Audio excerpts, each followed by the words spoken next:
Oke, sekarang kita akan bahas ini ya, isu performa web pada perangkat mobile. Nah, eh, ini tuh jadi fokus utama gue dalam pembuatan website front end ya. Karena gini deh, eh, misal teman-teman pasti udah pernah lah coba nge-scroll web yang ada di eh, Google, coba misal cari artikel apa gitu, terus ketemu di Google, terus habis itu buka, terus scroll ke bawah. Nah, itu tuh lancar di device laptop, cuman ketika kita buka di device smartphone yaitu di HP, nah itu agak berat gitu. Contohnya kayak gini, misalnya teman-teman buka situs pemerintahan Indonesia yang paling IT gitulah, ya pasti nggak perlu gue sebutin, teman-teman udah tahu lah. Nah, itu ketika kita scroll ke bawah gitu nggak smooth, agak kasar gitu, terus agak berat lah. Tapi ketika teman-teman buka di Amazon.com, itu padahal di sini tuh kan data-datanya kan banyak tuh, kalau misalkan itu berpengaruh pada fetching data terus atau apa gitu, terus untuk stylenya, nah harusnya itu juga lemot parah gitu kan, tapi di Amazon.com enggak, itu malah nge-scroll gitu malah smooth. Nah, perangkat yang digunakan itu sama, jadi sekarang nggak ada alasan ya kalau misalkan ini misal dari pihak user ya, pihak user coba scroll aplikasi ke bawah, oh ini agak ngelek, agak gimana, mungkin nyalain HP-nya, oh ini HP-nya jadul, smartphone-nya gini gini gini gitu. Nah, sebenarnya itu bukan masalah pada smartphone-nya, itu masalah pada kodenya. Dan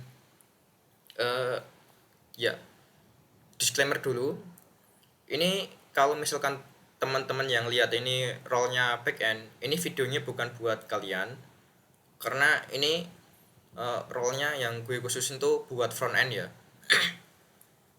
Oke, daripada kelamaan biar lebih jelas, gue coba di slide selanjutnya deh. Nah gini, umumnya web modern itu kan banyak style. Ya contohnya kayak gini, ini yang gue buat beberapa hari yang lalu. Nah ini ada live demonya, kita coba lihat live demonya.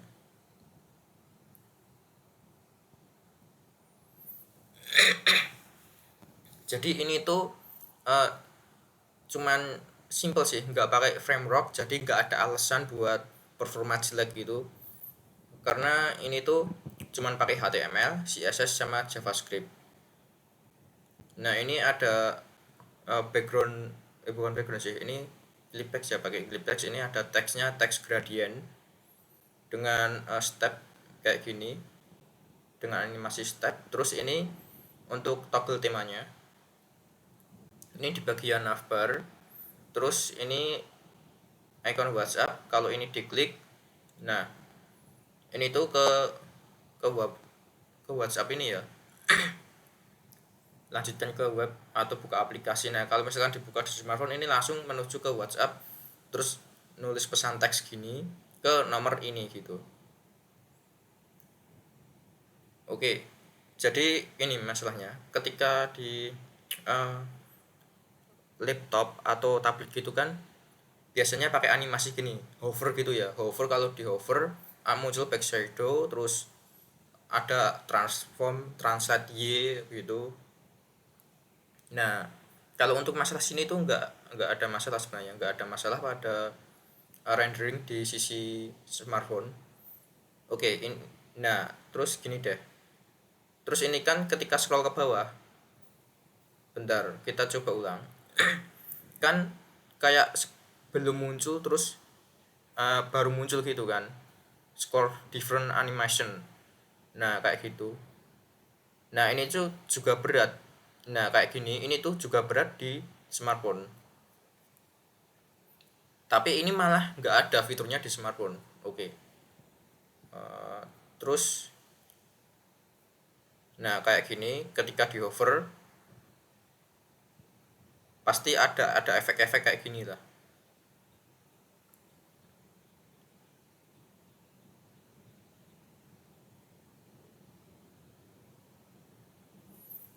Ini sama aja chat kami di WhatsApp, kalau ini WhatsAppnya diklik, ini juga ke WhatsApp, terus ini kalau ke lokasi, nah ini ke Google Map-nya kayak gini.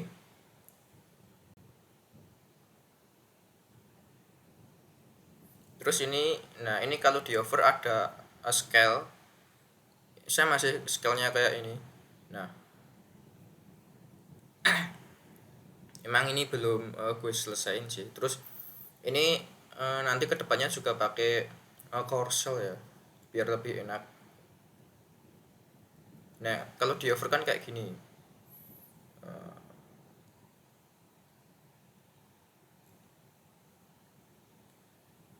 Kalau ini ke WhatsApp, ini juga sama. Ke Google Maps ini juga sama. Nah, yang jadi masalah, apakah di smartphone itu juga ada efek kayak gini? Kalau misalkan di hover-hover gini, kan enggak ya. Kalau di smartphone kan biasanya efek hover itu terjadi ketika kita klik kayak gitu. Terus ini untuk tema gelap, ini untuk tema terang. Nah, ini perubahan warna temanya juga nggak gue pakai animasi sih, masih belum. Nah, cuman kayak gini. Terus ini coba kita lihat di tampilan mobile. Nah, umumnya ketika kita ngoding, umumnya kita kita ketika ngerjain project lah, kita tuh cuman fokus pada tampilan, nggak fokus pada performa. Jadi eh, emang secara tampilan ini tampilan mobile, terus habis itu ini tuh kecepatan renderingnya tuh bukan kecepatan rendering di device mobile, karena kita pakai laptop ya. Terus ini cuma pakai extension. Nah, ini GPU sama CPU sama GPU-nya itu pakainya di laptop. Jadi ya kali ada smartphone yang CPU sama GPU-nya itu setara dengan laptop. Nah, itu kan agak susah ya. Paling agak mahal gitu lah harganya. Nah, oke. Jadi di sini tuh nggak kerasa. Ya emang ini udah aku benerin sih. Tapi waktu kemarin waktu performanya jelek, ini tuh juga kelihatan lancar-lancar aja.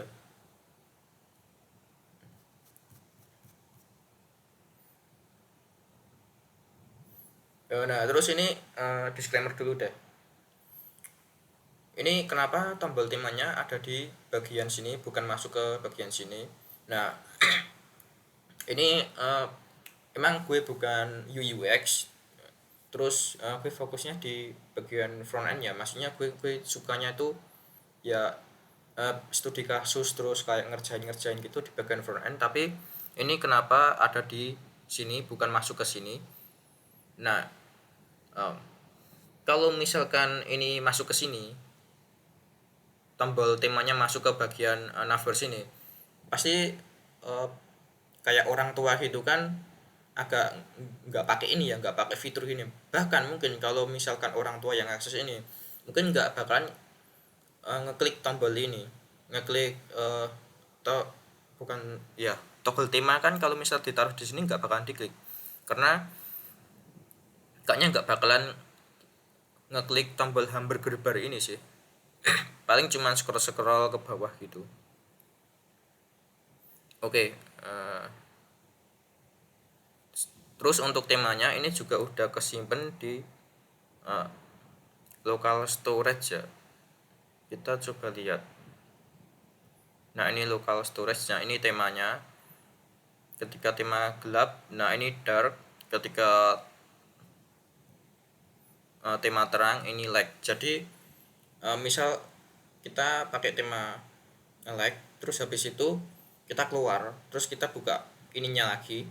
Nah, ini tuh temanya sesuai dengan terakhir kali yang kita setting. Nah, itu emang nggak berpengaruh pada performa sih.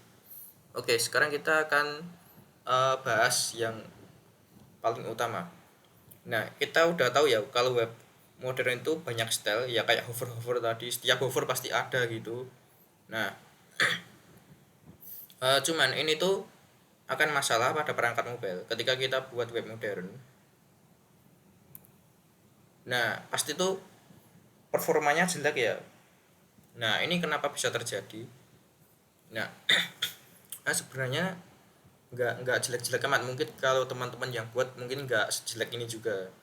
Nah, ya, mungkin kalau misalkan baru kuliah atau baru jadi siswa bootcamp terus ngerjain project kan, mungkin kita sebagai front end yang ngoding terus tiba-tiba performanya jelek pasti nggak mau disalahin, pasti nyalainnya ke back end. Oh ini mungkin karena fetching datanya lama, oh ini mungkin karena back end nggak pakai uh, refactoring, nggak pakai uh, desain pattern, nah kayak gitu, nggak nggak gitu-gitu. Nah terus bagi back end mungkin juga bisa ngeles gini, oh ini udah dites kok kecepatannya cepet-cepet tapi kok di web kok jadi lama. Nah ini nggak mungkin di bagian back end, nah kayak gitu. Mungkin ini bagian front end, terus front end mungkin ngelas juga.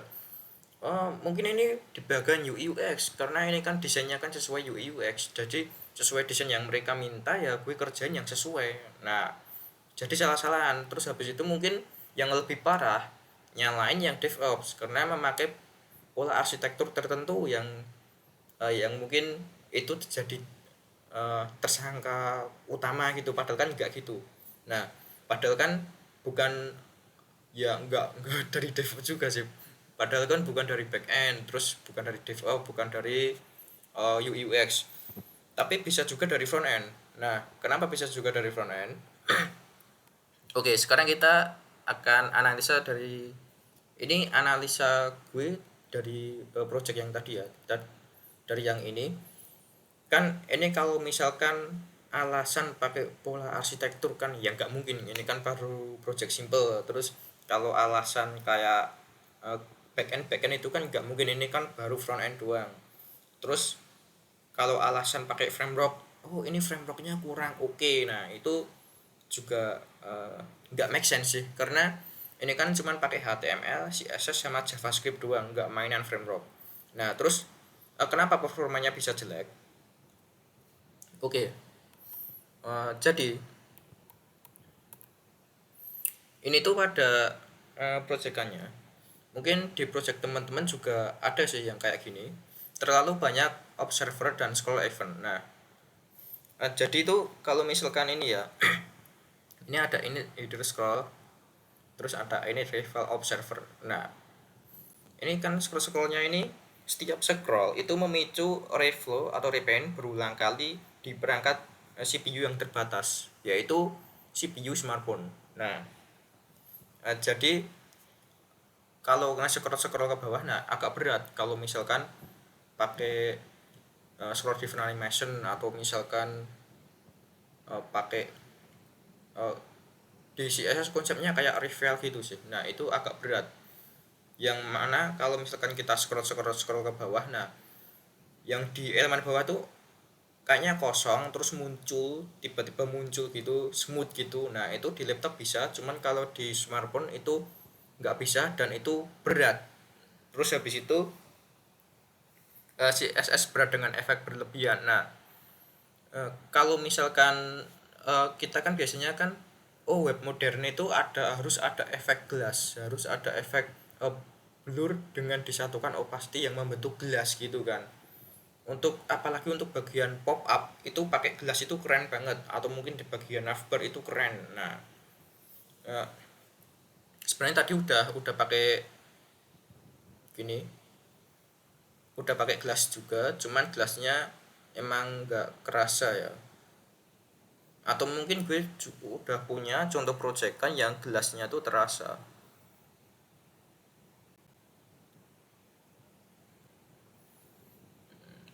Di final tes sih, nah ini.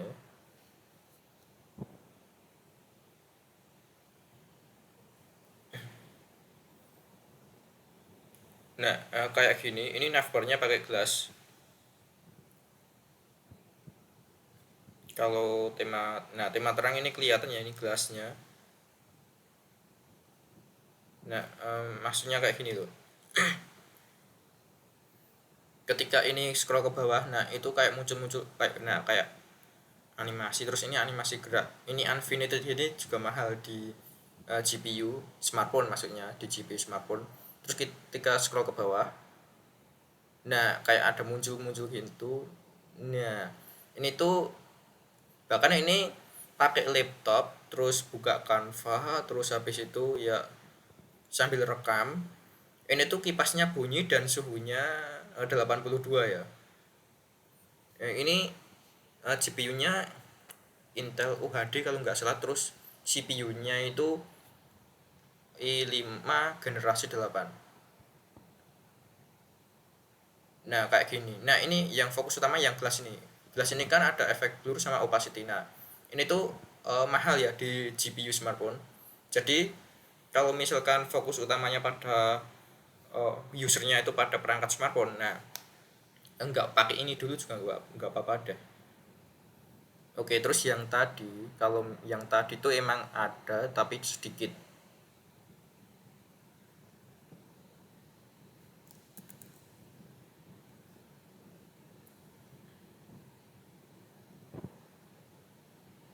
Nah, yang di bagian sini, oke ya. Nah, ini sebenarnya tuh ada efek gelasnya juga, cuman nggak kelihatan, nggak terlalu kelihatan lah. Ya ini kelihatan dikit, cuman ya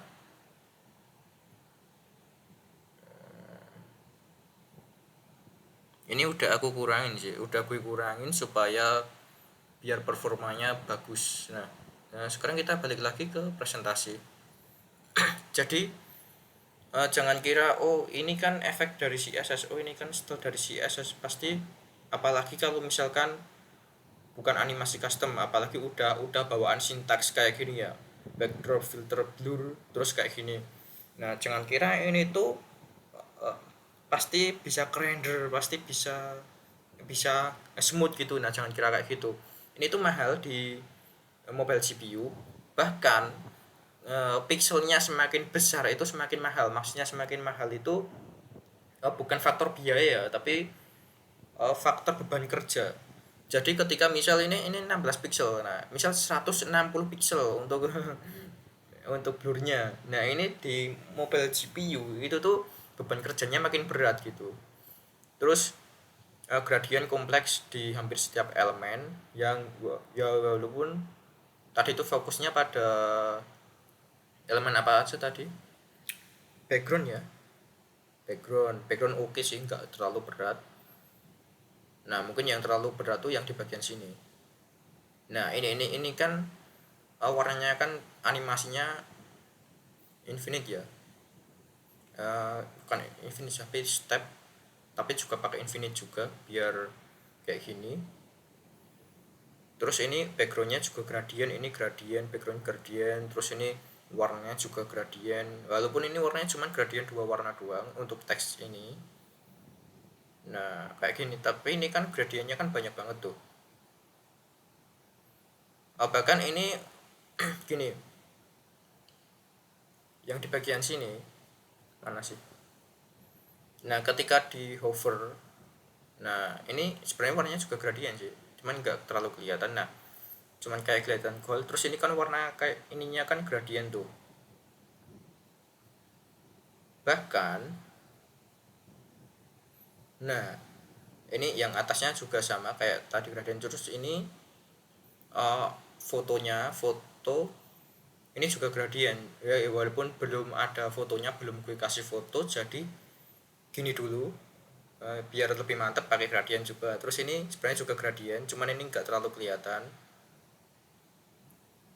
Terus ini ya ini sudah pasti gradien sih yang di bagian footer ini, background footernya.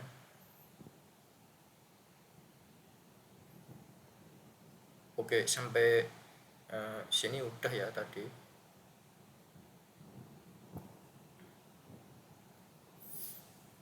Nah, ini ada animasi continuous yang ini, yang berjalan terus ya kayak tadi. Kalau misalkan di smartphone itu akan jadi masalah, apalagi kalau animasinya banyak. Terus ini responsif CSS tidak optimal, maksudnya tidak optimal itu apa? Nah, ini tuh uh, max width-nya itu, ini untuk tampilan max width, maksimal width 1024 pixel, terus minimal width 721 pixel. Ini berarti untuk tampilan tablet. Nah, ini kayak gini itu kan sama aja ngekalkulasi CSS tuh buat kayak gini, buat kode CSS kayak gini maksudnya kayak Marco-nya itu mengkalkulasi untuk media yang max width-nya segini dan minimal width-nya segini dengan rentang segini. Nah, kode ini dijalankan. Nah, ini tuh sebenarnya nggak bagus sih kayak gini. Bagusnya tuh pakai satu aja. Maksudnya misal max width terus ya ini max width untuk bagian smartphone-nya, terus di sini untuk max width bagian tabletnya. Jadi di sini tuh nggak perlu min width-nya itu nggak perlu karena udah ada ini udah dibatasin kayak gini. Jadi ini di atas terus ini di bawah gitu harusnya. Nah, apalagi untuk breakpoint yang segini ya, ini terlalu sempit. Terus nggak ada optimasi talk target juga ya kayak gitu. Jadi ini nggak optimal. Terus di bagian hero sanction ini terlalu berat karena ini ya before after itu baru beberapa hari yang lalu tuh baru gue tahu berat. Nah, waktu gue ngerjain final test sih baru tahu kalau ini berat, apalagi pakai animasi kayak gini, animasi infinite lagi. Terus ini untuk animasi ini pasti di custom ya, ini dua animasi sekaligus loh, infinite sama animasi customnya. Jadi hero sectionnya terlalu berat di bagian mobile. Habis itu nah font loadingnya ini nggak optimal. Nggak optimalnya kenapa? Karena ini ada 5 font weight ya, di load semua ini. Nah, bagusnya tuh kita pakai satu aja, pakai weightnya tuh satu sebagai defaultnya. Terus ketika kita nanti butuh weightnya ini kurang sesuai, kita atur di CSS. Enggak gini juga ya. Jadi ketika pakai Google Font, nah itu satu aja yang font weight-nya, ambil satu font weight. Terus habis itu ketika butuh font weight, ketika kita butuh font weight lagi, tinggal kita custom di kode CSS. Terus ini yang masalah ini ya, eksternal CSS icon berlebihan. Nah, jadi ini ngelot semua. Nah, sebenarnya tuh gini, mungkin teman-teman kalau misalkan ini pakai font Awisom ya, kita buka aja font Awisomnya.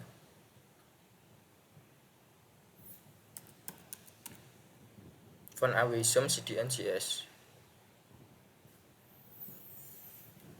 Nah, pasti teman-teman kalau misalkan pakai font Awisom ya ini all main CSS, ini langsung tinggal satu link gitu kan. Nah, kenapa ini gue pakai ini? Kenapa pakai ini ya? Nggak pakai all, tapi ini font Awisom dulu, main CSS, terus ini brand, terus ini solid. Nah, ini karena sesuai proyekan yang gue kerjain, gue cuman butuh brand sama solid doang. Jadi biar nggak ngerender semuanya. Nah, biar nggak ngerender semuanya, kalau all ini sama aja ngerender semuanya kayak gini, yang nggak perlu kita butuhkan.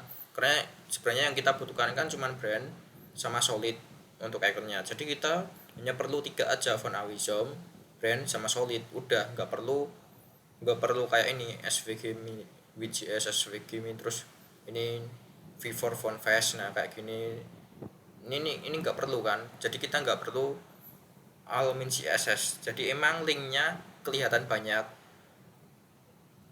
Nah cuman sayangnya ada beberapa kasus yang gue pakai itu bootstrap icon. Nah sebenarnya ini udah optimal, ini ngelotnya udah cepat banget karena nggak ngelot font Awisom semuanya, tapi font Awisom yang brand sama yang solid aja ini udah cepet tuh. Yang jadi masalah tuh yang di bagian sini. Nah kalau font Awisom diganti all ya emang kodenya singkat tapi ngelotnya lama. Nah terus ini di bagian bootstrap icon ini emang bener, sebelumnya waktu ngerjain final test yang gue waktu bootcamp kemarin, gue juga dikasih tahu teman gue. Nah cuman waktu itu gue agak ngeyel ya, katanya bootstrap itu ngelotnya itu lama, ngelotnya tuh banyak kayak gitu. Nah sekarang emang terbukti sih. Jadi kalau misalkan bootstrap ini tuh emang yang jadi permasalahan tuh yang bootstrap icon. Buat teman-teman yang pakai bootstrap, nah jangan tersinggung, tapi emang bener kalau misalkan kita butuh beberapa icon aja, terus beberapa icon bootstrap ya, terus kita pakai ini CDN bootstrap icon ini, itu kan sama aja ngelot semuanya dulu, terus mau dipakai yang mana sesuai dengan kelas yang kita kasih di kodenya. Nah, jadi itu sama aja ngelot semuanya ini. Nah, yang mana bootstrap icon itu kan juga banyak tuh, terus nggak ada di dokumentasi juga nggak ada bagian-bagian tertentu lah yang buat misah-misahin, jadi ya kita harus ngelot semuanya. Nah itu jadi agak berat juga. Oke, jadi ini mungkin masalah yang dialami ketika kita ngoding pure vanilla CSS ya. Ketika kita ngoding pure vanilla CSS, kita pasti tuh karena kita ngodingnya di laptop atau di PC, pasti kita PC first atau laptop first gitu. Tapi kenapa ketika kita udah mainan framework, nah itu tuh pasti mobile first untuk breakpointnya. Misal gini deh, misal ada kelas, ada breakpoint kelas dengan SM itu kan untuk smartphone ya, itu untuk breakpoint untuk smartphone ke bawah widthnya. Terus habis itu ada MD, kelas MD itu medium. Nah ada dari kecil ke besar tuh extra small XS, terus small SM, MD medium, terus large L, terus LG, terus XL, XXL gitu kan. Nah untuk medium itu tuh dari tablet ke bawah, terus untuk large itu dari laptop ke bawah gitu kan. Kenapa sorry bukan sih, biar nggak keliru, kayak bukan ke bawah tapi ke atas. Kita lihat aja contohnya biar kelihatan. Bootstrap, gue emang nggak pakai bootstrap ya. Ini ya udah malam sih, jadi presentasi gue agak sedikit kesalahan ya, mungkin wajar lah. Nah tadi itu bukan ke bawah tapi ke atas. Kita cari di sini breakpoint.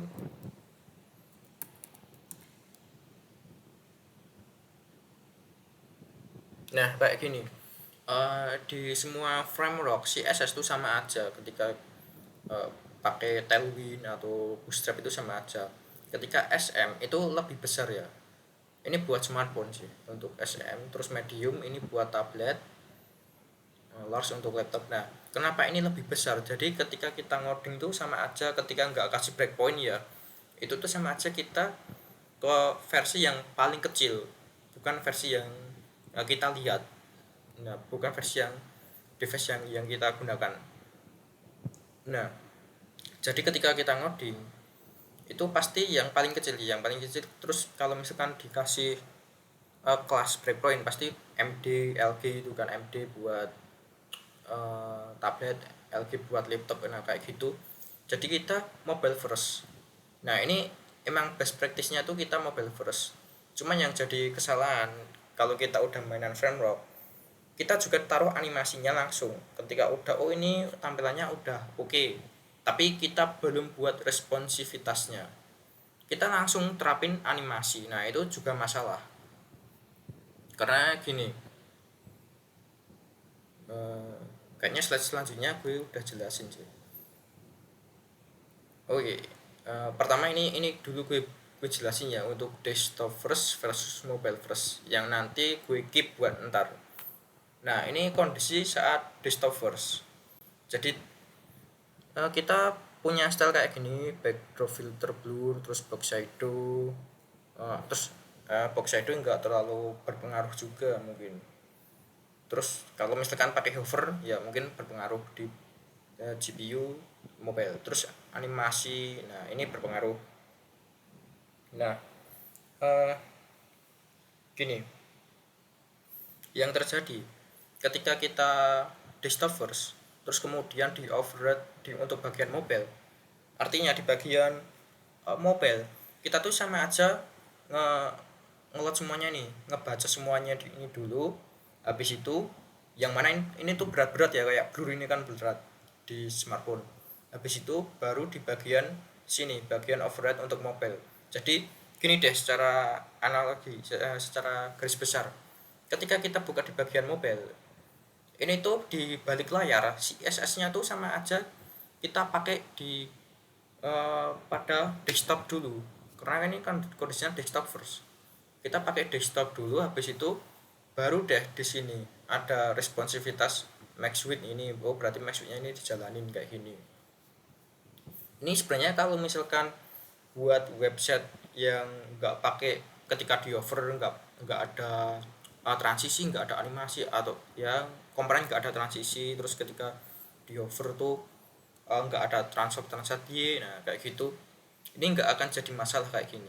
Cuman kalau udah buat web modern, ini akan jadi masalah. Nah, terus jadi kita sama aja suruh di perangkat mobile, kita sama aja suruh ngebaca kode di bagian desktop dulu, habis itu terapin di override di bagian mobile. Nah, ini masalahnya kayak gini. Masalah ketika desktop first itu ketika kita buat ini desktop ya, desktop first, mobile device tuh baca semua style, terus kayak misal ada kalkulasi, kayak misalkan paddingnya ada pakai clamp, nah kayak gitu kan, itu kan juga mahal di CPU juga. Nah, di smartphone kita tuh baca semua stylenya. Jadi habis itu ini ya, mobile device baca semua, GPU mobile proses blur, shadow, semua kalkulasi tadi dibuang. Nah, ini kan karena nggak support, terus semua kalkulasi dibuang, terus kita pakainya yang di bagian sini. Nah, ini lama. Kenapa lama? Karena untuk kalkulasi ini buat CPU mobile itu butuh waktu ya, butuh waktu. Terus ini recalculation dari awal yang menyebabkan delay atau lag. Nah, solusinya gimana? Solusinya tuh simple sih. Kita tuh tinggal buat mobile first.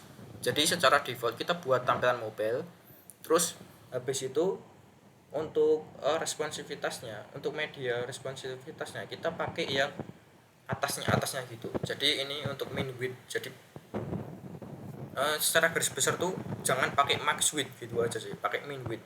Terus pertama kita ngodingnya tuh untuk mobile first. Terus ini ketika di tablet kelihatan gak rapi, ya udah kita pakai min width ini. Terus ketika di laptop atau di PC gitu, nah kita juga pakai min width. Terus udah nerapin kayak gini, tapi kenapa masih kayak nggak smooth di mobile itu, masih gimana ya, agak berat gitu lah. Nah, itu kenapa? Karena kesalahannya yaitu ketika kita pakai mobile ringan, pakai kode, misal kode ini ya untuk mobile first. Gini deh, kita buka aja website yang tadi biar lebih enak jelasinnya. Ini kalau misalkan gue nggak jelasin pakai demo kayak gini agak susah sih. Nah, misal kayak gini deh, ini untuk tampilan mobile. Ketika kita buat kayak gini, kita tuh ini di animasi kayak gini tuh ini di bagian akhir aja. Yang penting-penting itu komponen-komponennya. Jadi untuk buat mobile first itu tuh kita nggak perlu buat ini ketika di over, nah kayak gini. Ini tuh nggak perlu kayak gini. Ini bagian akhir untuk tampilan tablet. Terus habis tablet itu terus juga laptop. Nah, sebenarnya tampilan untuk di over kayak gini ada gerak-gerak gini. Nah, ini tuh sebenarnya nggak perlu dikerjain. Bukan berarti kita nggak perlu buat web modern ya. Ya kita perlu buat web modern. Cuman kita tuh nggak ngerjain ini dulu. Meskipun kita ngodingnya mobile first, tapi kita buat animasinya, buat gerak-gerak gitu dulu. Nah, itu juga sama aja kita nyuruh smartphone kita buat beban kerja GPU yang misal ada blur lah, ada apalah kayak gitu. Nah, itu berat kan. Jadi untuk kayak animasi, nah ini sebenarnya animasinya di bagian mobil ini juga bagian akhir sih. Terus ini diterapin, coba terapin kayak gini, bagus nggak? Oh, oke nih, nggak terlalu berpengaruh, oke ya udah pakai aja gitu. Terus ini di bagian hover, di bagian mobil emang ada ya, cuman ini juga nggak terlalu berat. Udah gue pilih yang mana yang berat, mana yang enggak. Terus habis itu di smartphone, di mobile maksudnya, itu emang nggak ada efek hover, tapi ini akan eh, ada ketika diklik.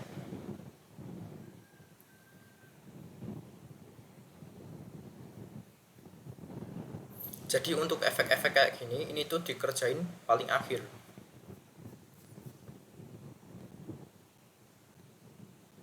Nah kayak ini kan ada tuh, ada transform translate Y. Terus ini juga ada tapi di bagian mobile kan. Nah ini juga ada transfer translate Y. Terus ini bagian gambarnya kita hidden ya di bagian mobile tadi. Nah terus di bagian mobile ini nggak ada tuh transform translate Y, ketika di over diklikin ini juga nggak ada.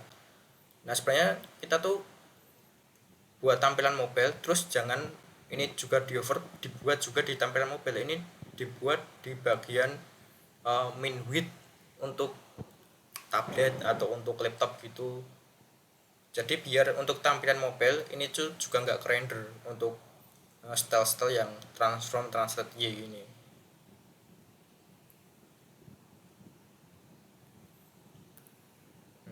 Sebentar, tadi itu sampai mana ya? Mungkin di video selanjutnya gue bakal coba praktekin buatnya dari nol gitu ya. Oh nah, ini solusinya ya yang kayak gini.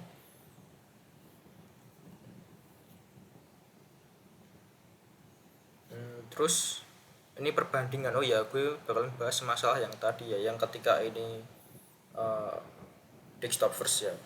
Ketika desktop first itu untuk parsing CSS nya itu pasti butuh waktu lebih lama, karena browser mobile parsing semua style desktop dulu, baru ketika udah semua desktop udah di parsing, terus baru kita terapin di override di mobile ini, terus kita terapin gitu.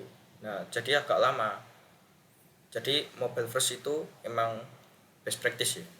Terus untuk stock calculation, CPU sama GPU nya tuh untuk di mobile ya itu bekerja keras untuk kalkulasi style, misal blur, shadow, gradient, atau misalkan paddingnya, padding responsif itu kan sekarang kan pakai claim ya, claim terus diisi 3 variable value gitu.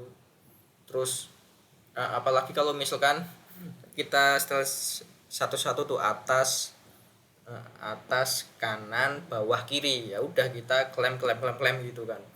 Apalagi untuk grid, nah sekarang juga ada responsifnya min max gitu untuk grid template gitu. Nah itu juga fitur-fitur yang baru itu emang agak mahal di GPU smartphone. Terus media query-nya kalau kayak gini kan ini sama aja kita uh, ngelot ini dulu, habis itu rekalkulasi ini lagi, terus ininya yang diaplikasikan di mobile itu kan yang di bagian sini, yang sini kan enggak. Nah tapi di sini tuh di balik layar mobile kita juga bekerja yang ini. Nah itu kan nggak bagus juga. Terus untuk paint waste di bagian mobile ya, ini tuh perlu dipertimbangkan, karena uh, kalau kita misalkan pakai ya desktop visual effect itu dihitung, cuman kalau di mobile itu dibuang. Terus habis itu uh, tadi itu sampai mana ya? Nah sampai sini ya. Nah terus solusinya, optimasi lanjutnya itu gimana supaya biar lebih oke lagi. Nah mungkin sebagian nggak sesuai dengan pendapat gue ya, cuman ini dari proyekan gue yang gue kerjain emang ini jadi uh, kayak jurus utama gitu lah. Nah, optimasi lanjutannya buat mempengaruhi performa, buat meningkatkan performa, yaitu pakai ini internal internal CSS. Nah, mungkin agak nggak setuju, oh harusnya eksternal. Nggak semua ya, nggak semua internal. Ini di bagian header aja karena gini. Nah, yang pertama kali user lihat ketika buka sini, nah itu kan di bagian ini header, ya ini navbar sama header kan. Nah, lebih baik untuk style-style yang di bagian style yang pertama kali dilihat oleh user itu tuh disimpan di bagian uh, internal. Gini, gue sambil buka VS Code ya biar enak jelasinnya.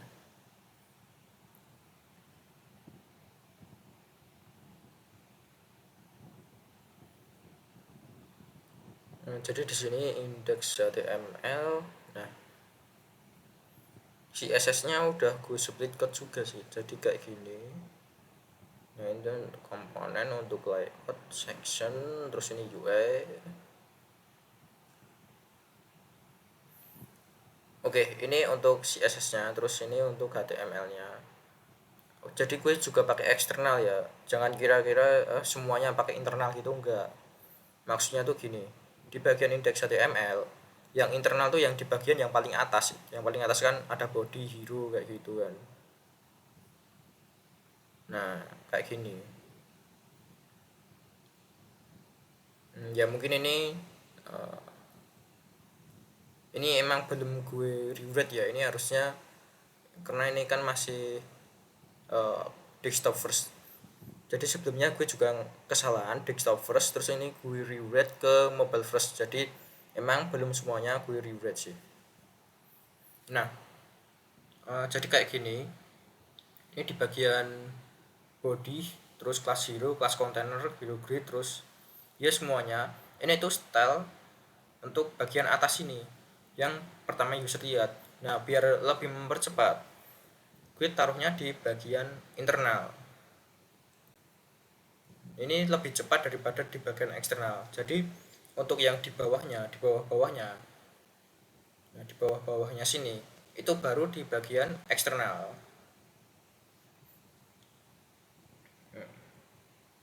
Terus jadi nggak semua ya, nggak semuanya sini stylenya, misal semua style di minify terus masukin ke ya di internal gitu ya, itu emang lebih cepat, tapi untuk pengkodean itu nggak bagus. Jadi internal untuk case-case tertentu aja, contohnya kayak yang pertama kali dilihat oleh user. Terus di sini gue juga pakai ini preload untuk CSS sama preload untuk JavaScript-nya. JavaScript pakai modul preload. Nah, ini tuh beda ya. Sama-sama preload, tapi ini tuh perilakunya beda. Kalau di CSS kita tuh sama aja preload ini load ke bagian latar belakang. Jadi tuh nggak ngeblocking gini.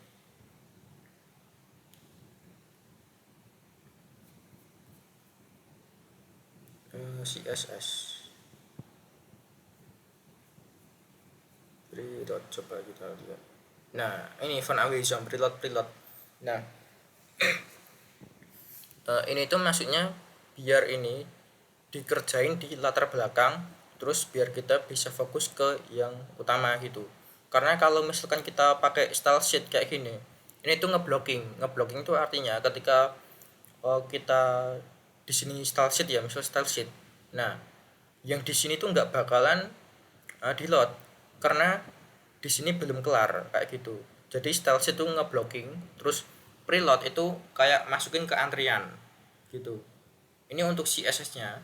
Terus kalau untuk JavaScript-nya, modul preload ini tuh beda perilaku dengan preload CSS. Untuk JavaScript link modul preload itu artinya kita utamain yang ini. Sama aja kita motong antrian. Yang ini masukin ke antrian, yang ini sama aja motong antrian. Kayak prioritas utama lah, karena ini kan buat uh, bisnis logiknya gitu.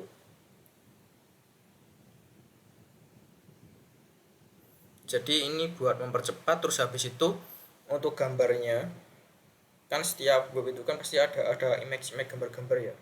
Nah, kita pakai ini lazy load in Mac. Ini bukan suatu function bawaan. Jadi kita harus buat. Jadi oh, gue udah nulis tuh yang tertulis di sini di bagian kodenya.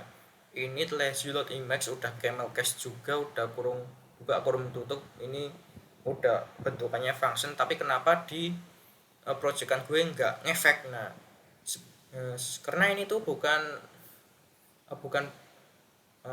default sih, kita harus buat sendiri. Nah ini lazy load in Max, jadi kayak gini ya. Jadi gue pakai ini export import biar enak, biar kodenya tuh enak. Terus kenapa ini nggak pakai mainan, nggak pakai framework. Nah ini sebenarnya buat reusable, biar nanti ketika gue mau buat video view atau react, nah itu bisa pakai proyekan ini. Oke. Jadi ini lazy load image, jadi kita harus buat kayak gini. Ini variabel isMobile untuk yang width-nya kurang dari sama dengan 720 pixel. Terus ini kita pakai pengkondisian apakah tidak sama dengan ini, operator tidak sama dengan ya, operator kebalikan, apakah tidak true. Ini kan gini, maksudnya ini kan kurang dari sama dengan 720 pixel, itu maksudnya masuk ke variabel isMobile. Nah, terus di sini if isMobile, jadi apakah width-nya sesuai dengan yang di sini. Kalau true, nah apa, kalau false apa. Terus ini operator kebalikan tanda seru, ini artinya apakah yang di bagian sini false. Nah kalau misalkan di bagian sini false, nah ini boolean ya, ini boolean ya, karena boolean itu true atau false. Kalau false ya udah return, artinya di skip. Kalau misalkan true yang di bagian sini yang benar. Nah lanjutin ke proses yang selanjutnya. Ini image config-nya kita punya array of object, yang mana isinya tuh selector URL kayak gini. Terus kita juga punya ini ya cons observer, yang mana ini kita pakai metode bawaan JavaScript yaitu new intersection observer, yang mana ini tuh ada dua parameter, yang mana callback yang pertama tuh callback, terus yang kedua tuh konfigurasinya. Nah di callbacknya ini tuh ada interestnya ya, ini parameter callback ya. Terus kita pakai for each. Terus ini kita pakai percabangan juga. Terus kalau misalkan ini juga udah true, kita pakai percabangan juga di sini. Jadi nested percabangan, apa ya, nested if gitu. Nah ini config URL ini ngambilnya dari sini, dari image config. Jadi ini string gitu kan. Kalau kita ini hover, nah selectornya string, URL-nya string, sesuai yang di sini. Ini gue pakai JavaScript ya, bukan TypeScript. Nah baru kita masukin ke sininya, ke query all, terus portfolio image ya. Ini sesuai, kelas ini sesuai dengan project yang ada di teman-teman ya, karena ini buat portfolio image-nya, buat lazy-nya. Jadi ya untuk portfolio image-nya, jadi di bagian sini portfolio image. Nah ini kelas portfolio image ini biar gambarnya lazy gitu. Nah sebenarnya selain itu bisa juga kayak gambar-gambar kayak gitu nggak usah di load di awal, maksudnya nggak di load di awal saat 200 pixel dari viewport placeholder. Nah itu bisa juga maksudnya gini, kalau misalkan 200 pixel dari viewport, nah itu bisa juga baru dimasukin. baru dikerjain lah. Nah itu biar lebih optimal. Terus placeholder gradient itu juga bisa dipakai sebagai fallbacknya. Terus mungkin dari ini ada yang masih kurang, ya masih kurang ya, karena project gue juga belum kelar. Nah sebenarnya ada lagi, yaitu caching. Jadi kita pakai caching ya untuk menyimpan uh, style kayak di CSS, terus juga di JS. Kita caching juga di browsernya biar lebih, ketika kita udah buka terus kita buka ulang lagi, nah itu lebih cepat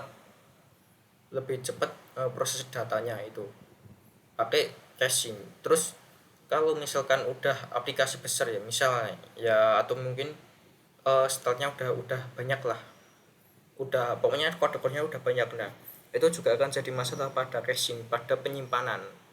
Nah sebenarnya kita juga bisa ngakalinya itu pakai dikompresi, jadi pakai gzip gitu, dikompresi biar yang disimpan di cache itu yang udah dikompresi, jadi nggak terlalu besar.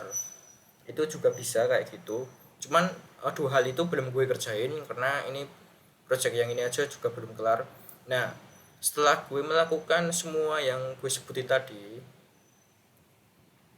ada berapa ya, ada berapa langkah ini yang masalah-masalahnya. Nah terus ini yang kayak solusinya tadi. Iya, walaupun tadi masalahnya yang di sini masalah, terus penyelesaiannya gue nggak tunjukin, cuman gue jelasin aja lah. Nah kalau misalkan teman-teman udah ngelakuin semua tadi, ini tuh bisa mengubah yang sebelumnya kayak gini ya, performanya di bagian mobile 47 merah ya, itu kita bisa ubah menjadi gini 79. Nah ini udah peningkatan yang bagus banget ya, yang awalnya 47 jadi 79 performa di bagian mobile. Jadi ya emang langkah-langkahnya tricky, cuman kalau teman-teman udah terbiasa ya enak, bakalan lebih enak juga sih. Apalagi kalau misalkan sejak awal gue nggak ngelakuin kesalahan, kayak gue kan ngelakuin kesalahan kan tadi sebelumnya kan mobile first gitu kan. Nah kalau misalkan sejak awal desktop first, gue ngelakuin kesalahan desktop first. Nah kalau misalkan sejak awal gue ngodingnya tuh mobile first, terus habis itu nggak pakai animasi dulu, misal ya kayak website tahun-tahun 90-an gitu dulu yang pertama kali, terus baru mengatur responsivitasnya, habis itu untuk tampilan tablet sama tampilan mobile di media query-nya baru kasih kayak web-web modern gitu, style-style web modern. Nah itu lebih bagus sih, mungkin performanya lebih baik. Jadi kayak gitu dulu untuk sharing kali ini. Oke, kalau misalkan ada yang perlu disarankan dari project gue, oh ini harusnya kayak gini-gini untuk meningkatkan performa, nah bisa kasih tahu di komentar ya. Terima kasih.